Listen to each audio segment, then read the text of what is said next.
नमस्ते सदावत्सले मातृभूमि। हम लोग लगातार यूएस, रशिया, चाइना या जो और ब्रिटेन और फ्रांस जैसे कंट्री हैं जो विश्व में अपनी पकड़ रखते हैं और विश्व में अपना एक रुतबा रखते हैं और कहीं ना कहीं किसी न किसी प्रकार से विश्व को प्रभावित करते हैं। और उनके नेक्स्ट प्लान क्या हैं, क्योंकि संसार खासतौर से एशिया लगभग 700 से 800 वर्ष तक गुलामी के पीरियड से पास हुआ। उसमें भी अगर हम यूरोपियन गुलामी की बात करें तो लगभग 300 वर्षों तक एशिया गुलाम रहा यूरोपियन कंट्रीज़ का। वो अलग बात है कि आप सीधा गुलामी उसको ना कहें लोग, क्यों? क्योंकि भारत में जब 16वीं सदी में 17वीं सदी में वो घुसे तो घुसने के बाद 1757 में वो भारत पर पूर्ण रूप से कब्जा कर चुके थे। भारत के जो उस समय का मुगल बादशाह था वो उनका पेंशन भोगी हो चुका था, लेकिन 1757 से लेकर 1857 तक भी हिंदुस्तान पर 100 वर्ष हिंदुस्तान पर अगर शासन चल रहा था नाम का ऑन पेपर्स तो वो मुगल बादशाह का ही शासन चल रहा था। और 1857 की जब क्रांति हुई है उसके बाद 1858 में ब्रिटेन की महारानी यहाँ पर काबिज हुई। यानी कि मैं जो कहना चाह रहा हूँ वो ये है कि 150 से 200 वर्षों तक ब्रिटेन ने भारत पर इनडायरेक्ट कब्जा करके रखा और 100 वर्ष तक 1857 से लेकर 1947 लगभग 90 वर्षों तक उसने डायरेक्ट कब्जा किया। और स्वतंत्रता हमको तब मिली जब विश्व युद्ध हो गया। और विश्व युद्ध में रशिया जो नया इमर्जिंग पावर उभर कर आया था उसने ये शर्त रखी कि अगर, और अमेरिका ने भी उस समय शर्त रखी कि अगर उपनिवेशवाद खत्म नहीं किया जाएगा तो फिर यूएनओ के बनने का कोई मतलब नहीं होता। इसलिए यूएनओ तभी बन सकता है जब उपनिवेशवाद खत्म होगा। बात वहां से शुरू हुई थी। विश्व ठीक से चलता दिखाई भी दिया, लेकिन कम्युनिस्टों को चैन नहीं पड़ा। इसलिए रशिया और चीन इन दोनों ने ही अपनी आताताई शक्तियों का इस्तेमाल करना उस समय शुरू किया, अगल बगल के देशों पर कब्जे करने शुरू किए और कब्जे करते करते इन्होंने बड़े साम्राज्य स्थापित कर लिए। अमेरिका दूर से मूक दर्शक बना बैठा रहा, वो शक्ति अर्जित करता रहा। लेकिन अब पिछले कुछ वर्षों से मतलब कि अमेरिका ने टारगेट बनाया कि वो रशिया को भंग करेगा। उसने रशिया को भंग किया क्योंकि रशिया एक इमर्जिंग पावर था। फिर उसने टारगेट बनाया कि वो चीन को भंग करेगा और उसने किया। इस्लामिक जगत को टारगेट बनाया गया, वो पहले ही दूसरे विश्व युद्ध में भंग हो चुका था। अब जो नए प्लान हैं बाइडेन के बैठने के बाद खास तौर से दिखाई देने लगा। हालांकि डोनाल्ड ट्रंप जब तक यूएसए में बैठे थे तब तक ऐसा लग रहा था कि वो सीधा एक्शन ले रहे हैं इस्लामिक टेररिज्म के ऊपर। लेकिन जैसा मैं बार बार कहता आया हूं और सैकड़ों लेक्चरों में कह चुका हूं कि यूएसए की जो पॉलिसी है वो व्हाइट हाउस तय करता है। केवल रुख आक्रामक हो कि लिबरल हो, ये प्रेसिडेंट तय करता है कि उसको एग्जीक्यूट कैसे करना है अपने वोट बैंक को बचाते हुए, विश्व को उसको कैसे सेटिस्फाई करना है। लेकिन व्हाइट हाउस तय करता है और उसके तय करने के लिए उनके यहाँ यूनिवर्सिटियों में रिसर्चें होती हैं। हर कंट्री के अंदर पॉपुलेशन की, कंट्री के अंदर की स्थिति की रिसर्च होती। और अब तो उनके लिए रिसर्च करने के लिए एक बड़ा प्लेटफॉर्म, सोशल मीडिया के सारे प्लेटफॉर्म उनके ही हैं लगभग, जो सारे संसार में चलते हैं, भले ही कुछ कंट्रियों ने उनको अपने यहाँ एंट्री न दी हो। कल एक यूएनओ में बैठक थी, यूनाइटेड नेशन की सिक्योरिटी काउंसिल की। आपको याद होगा मैंने कहा था फॉरेन मिनिस्टर लेवल की बैठक थी। फॉरेन मिनिस्टर लेवल की बैठक चाइना ने तलब की थी और उस चाइना की बैठक में भारत के फॉरेन मिनिस्टर ने जाने से मना कर दिया था, उसको बॉयकॉट किया था। और अपनी जगह पर, जबकि वो हाई लेवल बैठक थी, अपनी जगह पर फॉरेन सेक्रेटरी को भेजा था और फॉरेन सेक्रेटरी ने जाकर वहां पर अपनी बात कही थी और बताया था कि विश्व में अगर कुछ एक्सपोज हुआ है तो वो विश्व इस समय एपिडेमिक के टाइम पर एक्सपोज हुआ। उस पर मैंने पूरी स्टोरी पिछले कल वाले लेक्चर पर बनाई थी कि कैसे यूएनओ को, यूनाइटेड नेशंस की सिक्योरिटी काउंसिल को भारत के सेक्रेटरी ने धोया था।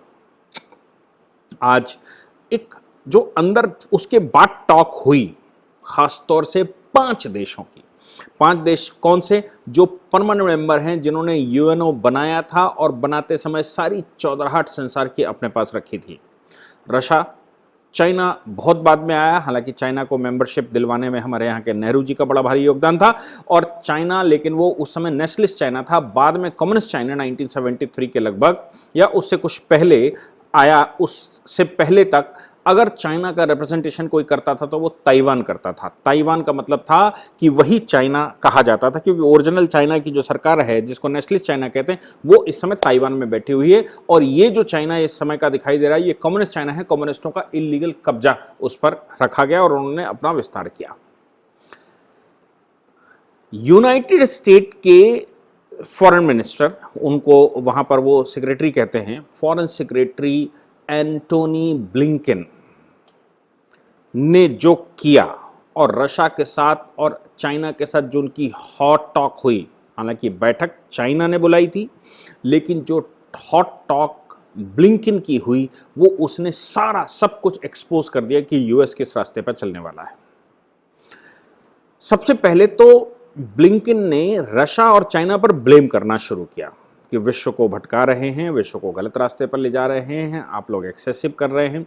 उइगर मुसलमानों के मामले में चाइना को उन्होंने बोला कि ये ह्यूमन राइट के वायलेशन है। हालांकि चाइना ने बड़ा अच्छा डिफेंड किया और मुझे लगता है कि सारे संसार में जहां कहीं भी इस तरह का तुष्टिकरण चलता हो, वो चाइना से कम एक सबक तो ले ही सकता है।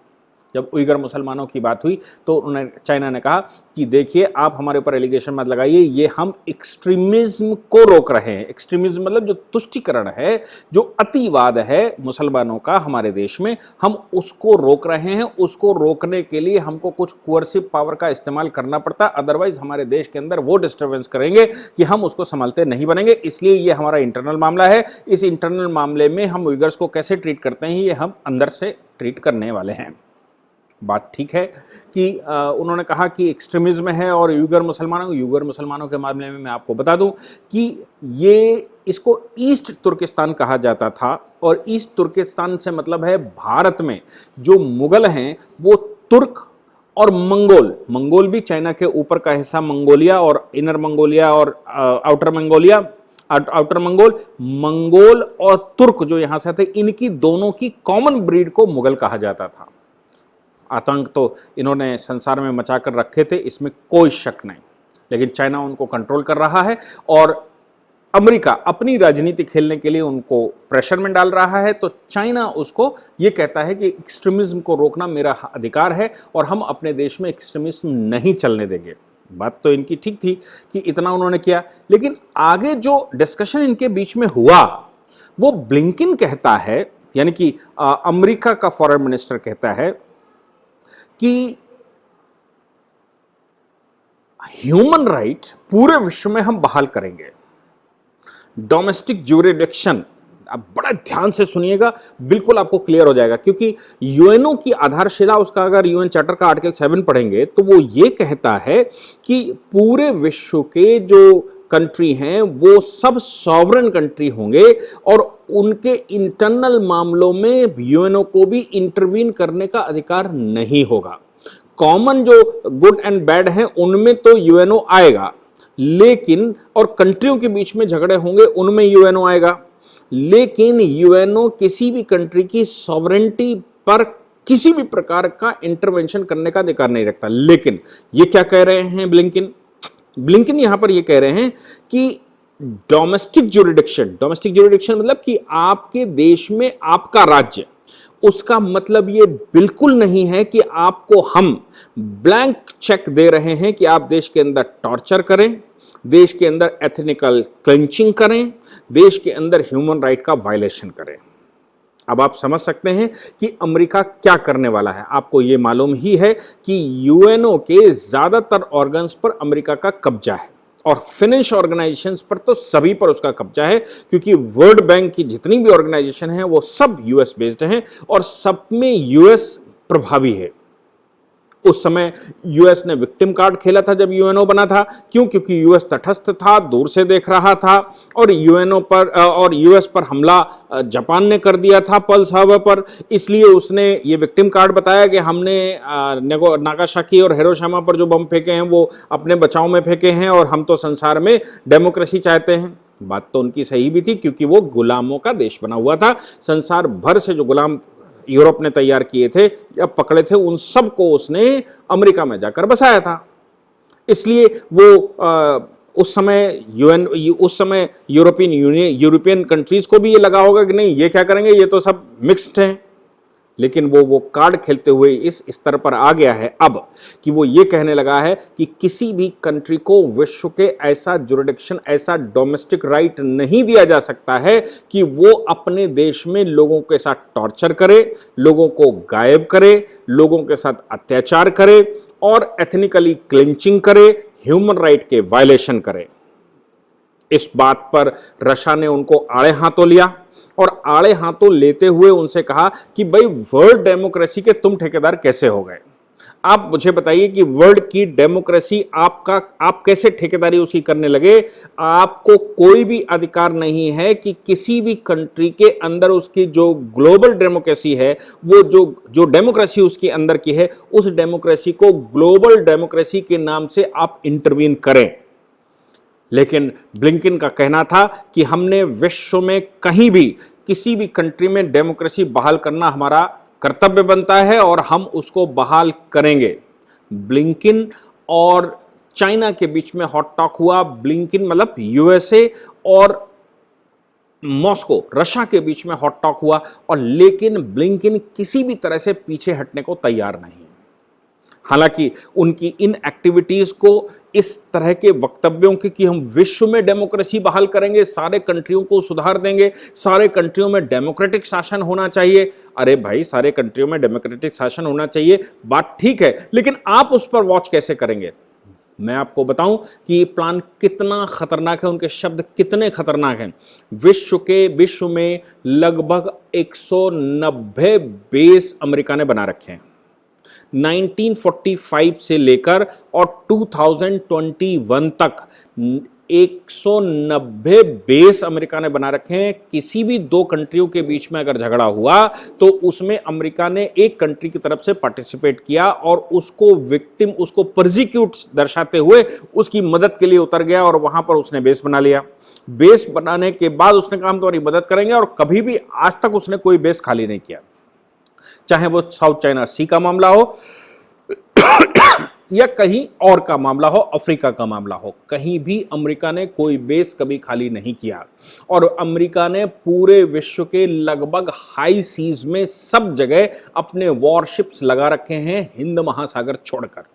हिंद महासागर इसलिए छोड़कर क्योंकि भारत पर भी आने का उनका प्लान था। आपको याद होगा जब 2001-2002 वाजपेयी सरकार हुआ करती थी और अफगानिस्तान पर जब उन्होंने हमला किया था तो वाजपेयी सरकार से उन्होंने कहा था कि हमको एक बेस दे दीजिए जहां से हम फ्यूल लेंगे। लेकिन उस समय वाजपेयी सरकार चूंकि अमेरिका को जानती थी, इसलिए उसने साफ डिनाई ये कर दिया था कि हम आपको यहां किसी भी तरह से उतरने नहीं दे सकते। उसने पाकिस्तान का साथ लिया था और पाकिस्तान में बेस बनाया था, और आज भी पाकिस्तान के खैबर पख्तून में अमेरिका का बेस है जिसको उसने खाली नहीं किया। यही कारण था कि जब पाकिस्तान के अंदर उसको हमले करने थे तो उसने टेररिस्टों को, उस समय लादेन जैसे टेररिस्टों के लिए पाकिस्तान में हमले किए थे, और पाकिस्तान के खैबर पख्तून और वो जो ऊपर का ट्राइबल एरिया है उसमें से आतंकवादियों को पकड़कर भी वो ले गया था। पाकिस्तान चूं नहीं कर पाया था, क्यों? क्योंकि खैबर पख्तून में अफगानिस्तान युद्ध के समय उसने एक बेस बना लिया था। शुक्र था कि भारत ने उनको स्थान नहीं दिया था। हां, उस समय भारत ने बाद में अमेरिका के साथ, अमेरिका, ऑस्ट्रेलिया और जापान के साथ एक क्वाड्रिलेटरल ट्रीटी की थी। उस क्वाड्रिलेटरल ट्रीटी में चारों सेनाएं हिंद महासागर में एक साथ फ्लीट करेंगे, एक साथ अभ्यास करेंगी। वो आज भी फसंतड़ू भारत के साथ हो सकती है, भविष्य में हो सकती है। लेकिन भारत चूंकि उनको हाथ नहीं रखने दे रहा है, इसलिए उनकी एक 7th फ्लीट ने अभी हमारे हिंद महासागर के एरिया से निकलते हुए ये कहा कि इंटरनेशनल लॉज के तहत हमें यहाँ से निकलने का राइट है। वो ठीक बात है कि वो स्पेशल इकोनॉमिक जोन हमारा, एक्सक्लूसिव इकोनॉमिक जोन हमारा था। इंटरनेशनल लॉज के तहत कंट्रियों को वहाँ से निकलने का राइट है। हमको केवल एक्सक्लूसिव जोन होने के नाते वहाँ पर व्यापार करने का राइट है, वो ठीक बात है। लेकिन अगर अमेरिका के इरादे ठीक होते तो वो हमको इंटीमेट जरूर करता। हालांकि भारत सरकार ने उस पर प्रोटेस्ट किया था और अमेरिका को आड़े हाथों लेते हुए उनकी फॉरेन सेक्रेटरी को ये कहा था कि ये ठीक नहीं है, उस पर वार्ता अभी भी चल रही है कि वो इंटरनेशनली आपको जाने का अधिकार है कि नहीं है, लेकिन हमारी मित्रता अगर वो कहते हैं तो मित्रता होने के नाते उनको हमसे बात करनी ही चाहिए थी। लेकिन अभी जो यूएनओ में इन्होंने किया है, यूएनओ में जो वार्ता हुई है, मुझे लगता है कि ये वार्ता को अगर हम जोड़कर देखेंगे बाइडेन के वो जो इंटेलेक्चुअल प्रॉपर्टी राइट के मामलों को ध्यान में रखते हुए, इंटेलेक्चुअल प्रॉपर्टी राइट के मैंने 4-5 लगातार कुछ लेक्चर्स रिकॉर्ड किए थे व्हाइट हाउस के आधार पर। उनके United States trade representative Katherine Tai के आधार पर उन्होंने ये साफ कहा था कि विश्व में या जो भारत है, भारत वायलेशन कर रहा है इंटेलेक्चुअल प्रॉपर्टी राइट का, और भारत में इस्तेमाल होने वाले प्लेटफॉर्म इनको वो कैसे बढ़ा रहे हैं। मैंने पीछे वो लेक्चर आपको बताए थे। यूएनओ में भारत ने क्या रिएक्शन दिया वो कल ही मैंने डाला था, और विश्व में यूनाइटेड स्टेट अपने इस टेक्नोलॉजी के माध्यम से, टेक कंपनियों के माध्यम से कैसे कब्जा करना चाहता है संसार में, वो भी मैंने आपको बताया था। और आपको याद होगा कि एक सर्वे हुआ था, परसों ही मैंने वो लेक्चर डाला था, एक सर्वे डेमोक्रेसी को लेकर, जिसमें पूरे विश्व के लगभग 44% लोगों ने कहा था कि डेमोक्रेसी के नाम से, डेमोक्रेसी के लिए अगर संसार में सबसे बड़ा खतरा कोई है तो वो है अमेरिका। क्योंकि अमेरिका जिस तरह से डेमोक्रेसी के नाम पर, ह्यूमन राइट के नाम से और इंटेलेक्चुअल प्रॉपर्टी राइट के नाम से, एथनिक क्लिंचिंग के नाम से, इंटरनल डिस्टर्बेंस के नाम से विश्व के दूसरे कंट्रियों के अंदर इंटरवीन कर रहा है, वो किसी को भी बर्दाश्त नहीं है। लेकिन सवाल यहां पर यह है कि आज स्पेस पर लगभग 90% यूएस का कब्जा हो चुका है, इंटरनेट की दुनिया पर 90% यूएस का कब्जा है, इंफॉर्मेशन टेक्नोलॉजी की फील्ड में अमेरिका का पूरा कब्जा है। 190 देशों में 190 प्लेटफॉर्म या बेस अमेरिका ने बना रखे हैं। पूरे विश्व का ऐसा कोई स्थान नहीं है कि अमेरिका अगर युद्ध करना चाहे तो उसको अमेरिका से आना पड़ेगा, उसको पास बेस है। जैसे अगर वो चीन से युद्ध करना चाहता है तो ताइवान में बेस उसने बना रखे हैं, यानी कि वो पूरा एरिया कवर कर सकता है। अगर वो इधर एशिया में युद्ध करना चाहता है तो उसने अफगानिस्तान और पाकिस्तान में बेस बना रखे हैं, जिससे इंडिया भी कवर होता है और उधर का क्षेत्र कवर होता है। अगर आप केंद्र में जाएंगे तो फिर इराक में उसने बेस बना रखे हैं।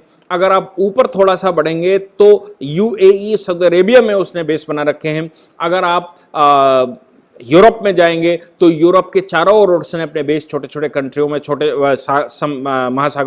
सागरों में बना रखे हैं।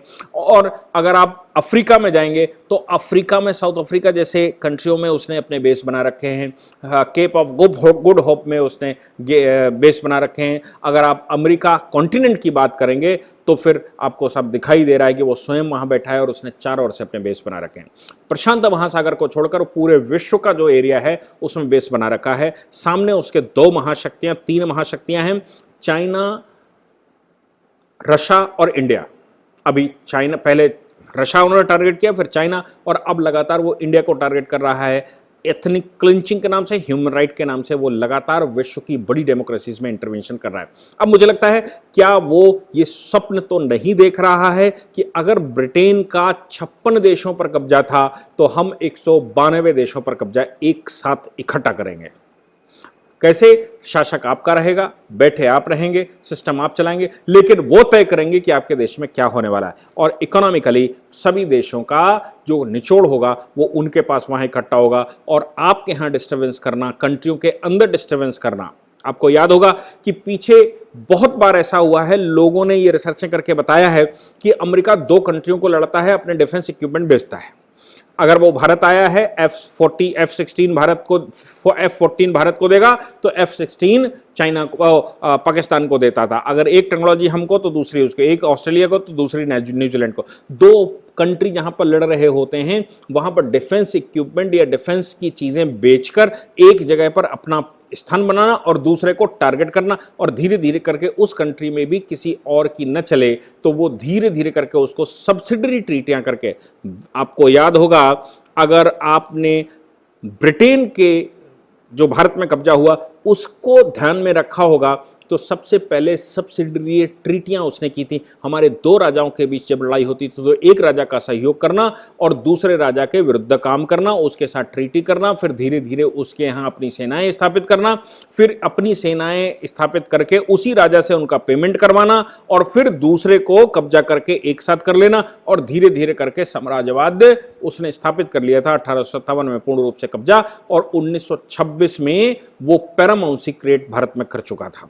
लेकिन ये सब करने में 200 वर्ष उसने लगाए थे। 200 वर्ष में 100 वर्ष तो उसका एक्सक्लूसिव शासन था, लेकिन उसने डिक्लेयर कभी नहीं किया कि हमारा यहां पर कब्जा है, यहां पर हमारा शासन है। लेकिन मुगल बादशाह उनका पेंशन भोगी बन चुका था। कुछ एरिया हिंदवी स्वराज का जो मराठों के पास था, वो अपना लगातार युद्ध कर रहे थे, वो क्षेत्र उन्होंने मराठों से लिया था। बाकी का क्षेत्र यानी कि मुगल बादशाह पहले मराठों के पेंशन भोगी था, उनसे लेकर उसने फिर अपना पेंशन भोगी बनाया और मुगल बादशाह के नाम से फरमान जारी होते रहे सन 1857 तक। क्या अमेरिका उस रास्ते पर चल चुका है? ये कल का जो डिस्कशन यूएनओ में हुआ, यूएनएससी में, वो मुझे लगता है बहुत इंपॉर्टेंट है। हम सबको उसको ध्यान देना ही चाहिए। Thank you very much.